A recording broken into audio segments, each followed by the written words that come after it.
그래서 제가 몇 주 전 여러분들에게 이런 말씀을 해드렸습니다. 현재 살고 있는 이 광교의 아파트를 팔고 비트코인과 이더리움으로 자산을 옮기겠다. 그런데 지금 이 집 계약 맺었습니다. 뭐 정확한 금액은 개인의 프라이버시다 보니 알려드릴 수는 없지만 제가 조만간 완전한 계약이 끝나고 나서 이 집을 팔고 비트코인과 이더리움으로 자산을 옮기는 거 정확하게 보여다 드리겠습니다. 그리고 현재 자산시장이 흔들리고 환율이 오르고 물가는 폭등을 할 때 저는 오히려 기분이 더 좋습니다. 왜냐? 개미들이 다 던지고 날 때 그때가 또 다른 매수 타이밍이 올 거라고 저는 보고 있기 때문이죠.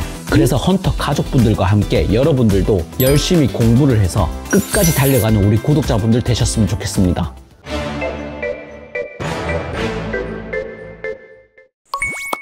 네, 헌터 가족분들 반갑습니다. 최근 경제적으로 가장 이슈가 되고 있는 게 뭐죠? 바로 환율이죠. 현재 우리나라 원달러 환율 1,470원을 넘어섰습니다. 이제 곧 1,500원을 바라보고 있고 이 환율 방어를 못하게 된다면 1,600원까지도 갈 수 있다는 게 전문가들의 분석이죠. 여기서 많은 분들이 이의를 제기하실 겁니다. 헌터님, 현재 수많은 나라들이 환율이 상승하면서 전 세계적으로 공통된 문제 아닌가요? 라고 생각하실 겁니다. 전 세계적으로 문제? 아닙니다. 현재 미국이라든지 중국, 일본, 세계 강대국들을 포함해 수많은 OECD 국가들은 환율 문제가 아니라 물가 상승이 문제입니다. 물가 상승, 우리나라도 마찬가지입니다. 그런데 오늘 제가 여러분들에게 얘기해드리고 싶은 것은 우리나라 환율만 유독 너무 심하게 오르고 있다는 겁니다. 실질적으로 정확하게 2024년 1년 전만 보더라도 원달러 환율은 1,320원대에 머물러 있었습니다. 올해 6월 새 정부가 들어서고 나서는 어느 정도 환율이 하락하면서 잠잠해지는가 싶더니 다시금 고공행진을 하고 있죠.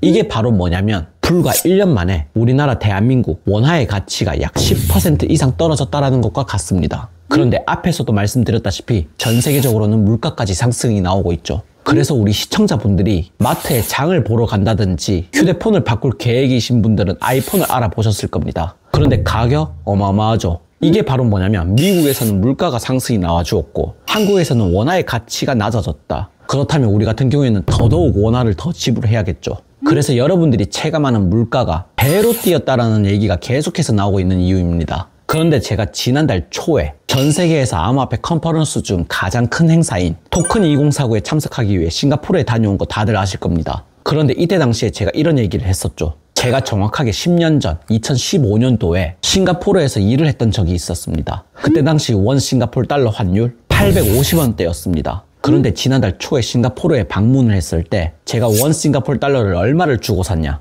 무려 1,100원을 주고 샀습니다. 10년 만에 싱가포르의 달러는 우리나라 원화 대비 약 30%분의 상승분이 나와주었지만 어떻게 보면 우리나라의 원화의 가치가 약 30% 낮아졌다는 것과 똑같은 얘기죠. 그래서 지금 50대부터 70대까지 심지어는 3040 세대인 저와 비슷한 연령대이신 분들은 이 트라우마가 여러분들 기억 속에 발생이 되고 있다고 보고 있습니다. 바로 1997년 말에 일어났던 IMF죠. 이때 당시 수많은 사람들이 직장을 잃었고 900원이었던 우리나라 원달러 환율은 2,000원에 가까운 약 1990원대까지 도달을 하죠. 한마디로 원화의 가치가 쓰레기가 된 것과 마찬가지죠. 그런데 이 시기에도 돈을 버는 사람들은 있었습니다. 제 영상을 보신 분들은 이 사람 다들 기억하시죠? 바로 우리나라 자산운용사 에셋플러스 강방천 회장이죠. 이 강방천 회장 1997년 IMF가 터졌을 당시 종잣돈 1억을 가지고 주식에 투자를 하게 됩니다. 그런데 정확하게 1년 10개월 만에 얼마나 벌었을까요? 무려 150억을 넘게 벌었습니다. 그 이유가 뭐죠? 이런 어려운 시기에도 어느 정도 상승분이 나올 만한 종목이 있었다는 것이고 1990년대에 들어서자마자 중국이 어마어마한 경제 성장을 이루면서 세계 각지에서 어마어마한 수입도 이루어지게 되었죠. 이때 우리나라의 과자 전문 기업 롯데제과와 롯데껌 이런 품목들이 중국에서 불티나게 팔리면서 이런 과자나 껌을 포장하는 종이 회사들의 종목들을 사들이면서 큰 부를 이루게 된 거죠.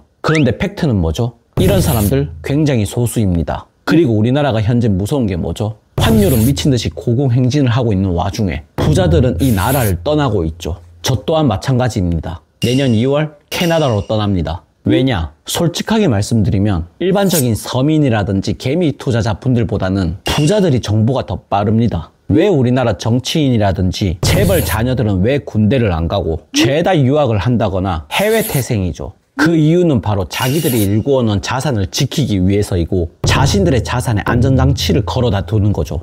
그래서 제가 몇 주 전 여러분들에게 이런 말씀을 해드렸습니다. 현재 살고 있는 이 광교의 아파트를 팔고 비트코인과 이더리움으로 자산을 옮기겠다. 그런데 지금 이 집 계약 맺었습니다. 뭐 정확한 금액은 개인의 프라이버시다 보니 알려드릴 수는 없지만 제가 조만간 완전한 계약이 끝나고 나서 이 집을 팔고 비트코인과 이더리움으로 자산을 옮기는 거 정확하게 보여다 드리겠습니다. 그런데 여러분, 안전자산은 존재하지 않습니다. 저 같은 경우 한국의 부동산도 투자를 했고 비트코인, 이더리움, 수많은 알트코인에도 투자를 했었고 제가 항상 홈페이지에다가 올려다 드리고 있는 미국 주식 전부 다 골고루 투자를 해놓고 심지어는 해외 부동산까지 투자를 해놨죠. 그런데 여기서 중요한 게 뭐냐? 자랑이 아닙니다. 바로 여러분들이 경제를 이해하는 지식과 어떻게 하면 나에게 맞는 방법으로 우리가 열심히 피땀 흘려 벌었던 돈, 이 돈을 리스크를 줄이면서 어떻게 지킬 것인가, 이게 가장 중요한 포인트입니다. 그래서 여러분들이 투자할 품목의 포트폴리오를 짜실 때, 우리 시청자분들의 월급을 계산을 했을 때 어떤 자산에 무게를 둘지는 전부 다 각자 생각하는 것과 다르다 보니 제가 책판이는 아니지만 제가 추천하는 책들, 이런 것들 꼭 한 번씩은 읽어봐 주시면 좋을 것 같고 제가 운영 중인 이 홈페이지도 한 번씩은 봐주시면 너무나도 좋을 것 같습니다. 그리고 현재 자산시장이 흔들리고 환율이 오르고 물가는 폭등을 할 때 저는 오히려 기분이 더 좋습니다. 왜냐? 개미들이 다 던지고 날 때 그때가 또 다른 매수 타이밍이 올 거라고 저는 보고 있기 때문이죠. 그래서 헌터 가족분들과 함께 여러분들도